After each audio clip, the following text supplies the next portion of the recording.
Bonjour et bienvenue dans cette vidéo. Aujourd'hui, vous êtes tous invités à assister à une présentation orale d'un mémoire de fin d'études en master de biochimie. Nous avons décidé de préparer cette vidéo pour permettre aux étudiants d'apprendre le style des présentations orales durant les soutenances de master 2. Aussi bien, j'ai eu l'idée de faire ce travail pour permettre à mes étudiants et de leur donner la chance de présenter leur travail de Master 2 durant cette année universitaire 2019-2020 dans laquelle ils ont eu beaucoup de malchance à cause de la pandémie de coronavirus. Cette vidéo a été préparée en collaboration entre moi, en tant qu'encadrante Boussehel Soulef, et entre Kadri Sheima qui va présenter le travail et Benzaza Hichem qui a produit la version finale de la vidéo. Donc, Kadri Sheima est invité à présenter l'essentiel de son travail qui est intitulé « Études comparatives de la composition et l'activité antioxydante de l'huile d'olive disponible sur les marchés algérien et italien. À toi la parole, Sheima. Bismillahirrahmanirrahim wa salatu wa salam ala rasoulil karim. Bonjour à tous. Tout d'abord, je voudrais bien remercier les membres du jury pour leur évaluation de mon travail. Je voudrais également remercier mon encadreur, Dr Boussehel, pour son inestimable aide et soutien et de m'avoir donné la chance de présenter le résumé de mon mémoire de fin d'études. Je tiens également à remercier mon collègue d'avoir produit la vidéo. Alors, le thème que j'ai le plaisir de vous présenter est sous le titre « Études comparatives de la composition et l'activité antioxydante de l'huile d'olive disponible sur les marchés algériens et italiens ». Je le traite selon le plan suivant. Premièrement, je vais commencer par une introduction, objectif du travail, synthèse bibliographique, matériel et méthode, puis résultats et discussions, et je termine avec une conclusion. Introduction. L'huile d'olive est une huile extraite du fruit de l'olivier Olea europea par des procédés mécaniques ou physiques et dans des conditions n'entraînent pas l'altération de l'huile. L'huile d'olive vierge comprend diverses catégories. L'appartenance à une catégorie est définie en fonction de l'évaluation de quelques paramètres de qualité. La présence des composants mineurs tels que les carotinoïdes, les polyphénols et les tocophérols confère à l'huile une capacité antioxydante. Objectif de travail. L'objectif de cette recherche est de savoir si l'huile d'olive algérienne peut entrer dans le marché international et la comparaison de la composition et l'activité antioxydante de 3 échantillons d'huile d'olive extra vierge produites dans des régions différentes et à partir des variétés d'olives différentes. 2 échantillons d'huile d'olive sont algériens et un échantillon est italien. Je passe maintenant aux synthèses bibliographiques. Premièrement, la composition de l'huile d'olive. L'huile d'olive comprend 2 fractions, une fraction saponifiable et insaponifiable. La fraction saponifiable présente 99% de l'huile et constituée d'acide gras et de glycéride. L'acide gras qui est présent en grande quantité est l'acide oléique et le triglycéride qui est présent en grande quantité est la thrioléine. La fraction insaponifiable présente de 0,4 à 0,8% de l'huile est constituée de styrol, tocophérol, composés phénoliques, composés aromatiques et pigments. Les antioxydants sont des espèces chimiques plus ou moins complexes. On peut les détecter dans les plantes médicinales. Ils diminuent le stress oxydant au sein de l'organisme. Un antioxydant peut donc prévenir la synthèse des radicaux libres en inhibe l'initiation des chaînes réactionnelles ou désactiver directement les ROS. On passe maintenant à la partie expérimentale. Je commence par la présentation du matériel végétal qui est dans notre étude des échantillons d'huile d'olive. Le premier échantillon s'appelle communément Biben, le deuxième est appelé Raja, le troisième échantillon est acheté du marché italien et il s'appelle Oro Verde. Premièrement, l'huile Biben. Elle est produite dans la commune de Les Morts à Borj Lagdir dans Borj Dwararij. Les variétés d'olivier et Shmlel et la période de récolte entre octobre et novembre.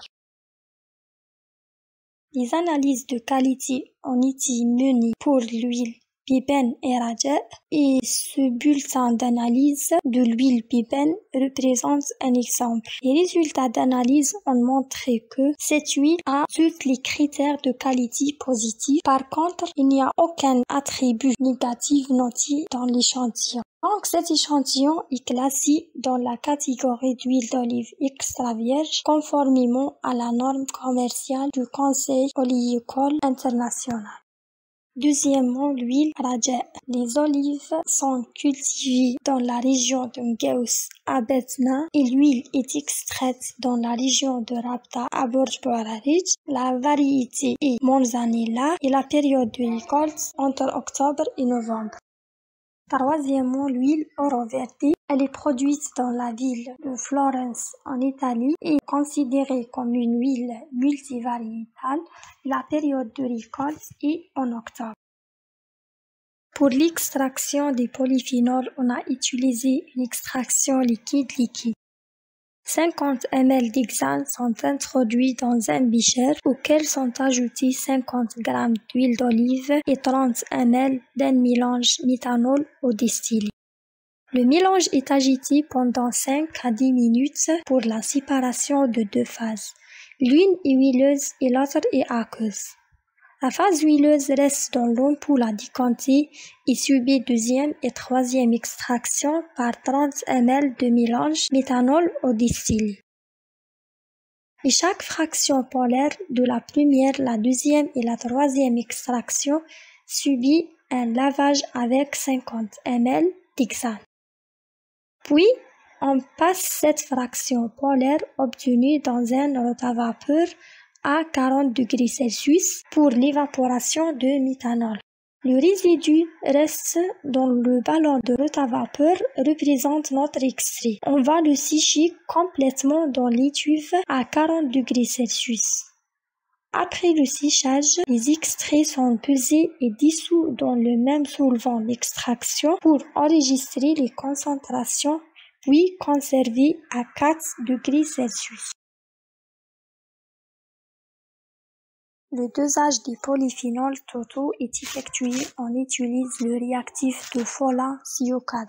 Pour réaliser le dosage, 500 microlitres de Fola CO4 sont ajoutés à 200 microlitres d'extrait. Après 5 minutes, on ajoute 1500 microlitres de carbonate de sodium. Les mélanges sont agités puis incubés pendant 30 minutes à l'ombre. La lecture de l'absorbance est mesurée à 675 nanomètres. Le dosage des flavonoïdes. La teneur en flavonoïdes des différentes huiles d'olive a été déterminée. On utilise la méthode colorimétrique au trichlorure d'aluminium. Un volume de 1 ml de chaque extrait eau de standard a été mélangé avec 1 ml d'une solution de trichlorure d'aluminium. L'ensemble est agité à l'aide d'un vortex puis incubé pendant 15 minutes à l'obscurité et l'absorbance a été mesurée à 430 nanomètres. Le test de pouvoir réducteur. Le mode opératoire du test de pouvoir réducteur a été réalisé comme suit. 1 ml de ferricyanure de potassium est ajouté à 1 ml de chaque extrait. Le mélange est incubé pendant 20 minutes à 50 degrés Celsius. Après refroidissement, 1 ml d'une solution d'acide trichloracétique au TCA est ajouté suivi d'une centrifugation à 3000 rotations par minute pendant 10 minutes. 1 ml de surnageant est prélevé, puis mélangé avec 1 ml d'eau distillée et 0,5 ml de chlorure ferrique. Après 10 minutes, l'absorbance de la solution est mesurée à 700 nanomètres. Résultat et discussion. Le dosage des polyphénols. La figure suivante représente la courbe d'étalonnage d'acide gallique. On a utilisé ce produit chimique comme standard et l'équation de courbe d'étalonnage a été utilisée pour calculer les quantités des polyphénols en équivalence acide gallique. Les résultats de dosage des polyphénols totaux sont représentés dans l'histogramme suivant. Il montre que la plus grande valeur revient à l'huile Oroverdi avec une valeur de 243 mg par kg, puis l'huile Bipène avec une valeur de 222 mg par kg et finalement l'huile Rajet avec une valeur de 220 mg par kg. On remarque une différence significative entre Rajet et Oroverdi. Par contre, aucune différence significative n'est notée entre Bipène et Rajet et Bipène et Oroverdi. Selon la classification de Simeto en 1998, il ressort que les 3 échantillons d'huile sont des huiles à teneur moyenne en polyphénol. Les résultats sont proches de celles des variétés italiennes étudiées par Carmine et Hall en 2019, pour lesquelles les teneurs oscillent entre 138 à 278 mg par kg. Les différences notées peuvent être liées aux facteurs variétal. Pour le dosage des flavonoïdes, le standard utilisé est la quercétine. L'équation de cette courbe a été utilisée pour trouver la quantité des flavonoïdes présentes dans les extraits en équivalence quercétine. Les résultats obtenus pour le dosage des flavonoïdes révèlent que l'huile Bipène présente une teneur en flavonoïdes plus élevée que celle des huiles Rajet et Oroverdi, avec aucune différence significative entre les 3 échantillons.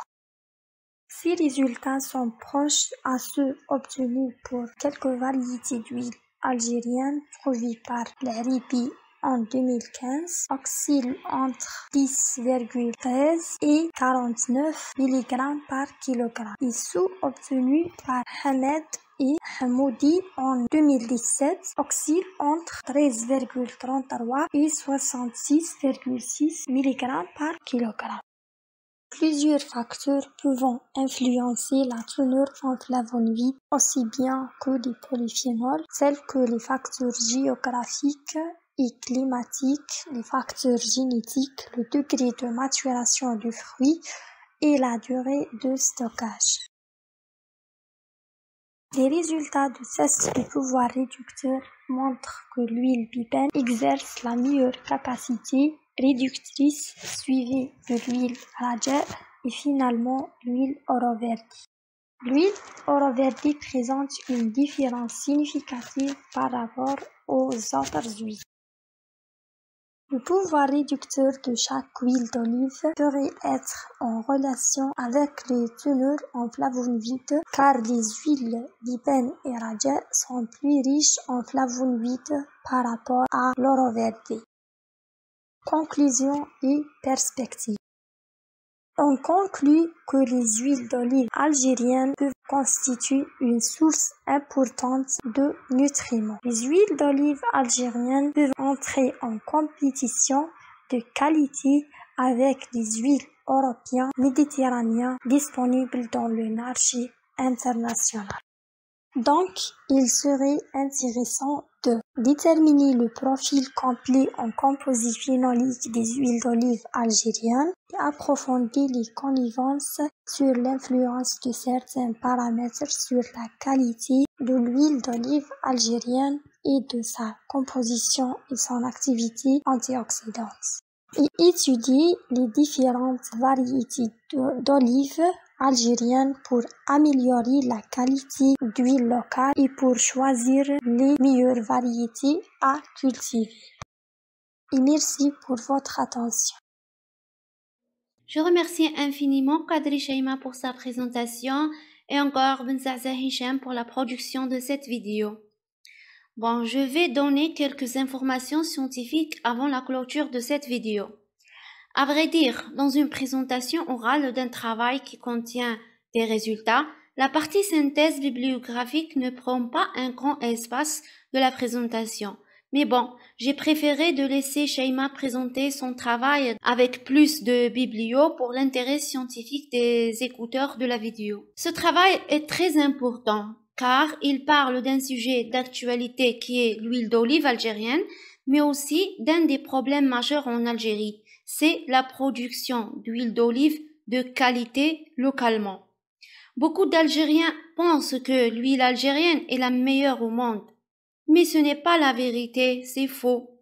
On est le 9e pays producteur de l'huile d'olive en termes de quantité, mais pas en termes de qualité, malheureusement. L'Algérie a besoin de beaucoup d'efforts pour en arriver au marché international. Cette étude que nous avons réalisée est en complémentarité avec 2 autres travaux. Un travail par 2 étudiantes inscrites en Master 2 Sciences alimentaires dans la même année qui est cette année et qui ont testé en laboratoire ces mêmes échantillons d'huile d'olive que Cheima a testé, mais ils les ont testés en termes de qualité. Ils ont fait des expériences de qualité d'huile d'olive selon les normes internationales. Aussi, il y a un autre travail qui vient en complémentarité, c'est mon propre travail que j'ai réalisé avec des professeurs en Italie et dont le fruit est une publication qu'on vient d'avoir quelques jours passés et qui est celle-là. Phenolic compounds, characterization and antioxidant properties of monocultivar olive oils from Northeast Algeria. Cette publication est sortie dans le journal d'agriculture. Elle est aussi une publication très importante si je le compare avec les travaux que j'ai réalisés avec les étudiants. On arrive à conclure quelque chose ou bien on a arrivé à trouver des informations très importantes. Ce que je veux dire par tout cela est que la différence entre ces travaux réalisés par mes étudiants et ma publication que j'ai fait quelques années passées sont les types d'huile d'olive utilisées. Lorsque dans ma publication, j'ai travaillé ou bien j'ai utilisé des huiles d'olive extraites des fruits à maturité, les résultats de la qualité d'huile d'olive n'ont pas été aussi hautes que celles des huiles algériennes extraites avec des fruits encore de couleur verte, n'a pas été aussi haute en termes de qualité. Donc, je peux dire que j'ai trouvé des huiles de qualité, mais pas vraiment very high quality. La raison scientifique est que les polyphénols à maturité presque disparaissent des fruits d'olive. Non seulement ça, mais aussi il y a d'autres paramètres qui peuvent jouer un rôle très important, tels que la température du malaxage utilisé lors de l'extraction des huiles d'olive. Elle ne doit pas dépasser les 27 degrés pour avoir un huile vraiment de qualité. Et cela n'est pas pratiquement réalisé dans la majeure partie des endroits où ils font la production des huiles d'olive. Aussi bien, la manière de stockage des fruits aussi joue un rôle très important. Donc, j'espère que les producteurs algériens comprennent ces obstacles d'ordre scientifique et que le message scientifique arrive à eux pour faire de notre huile un grand compétiteur du marché mondial. Finalement, je remercie à nouveau Kadri Cheima et je la félicite d'avoir son diplôme avec la mention très bien. Félicitations!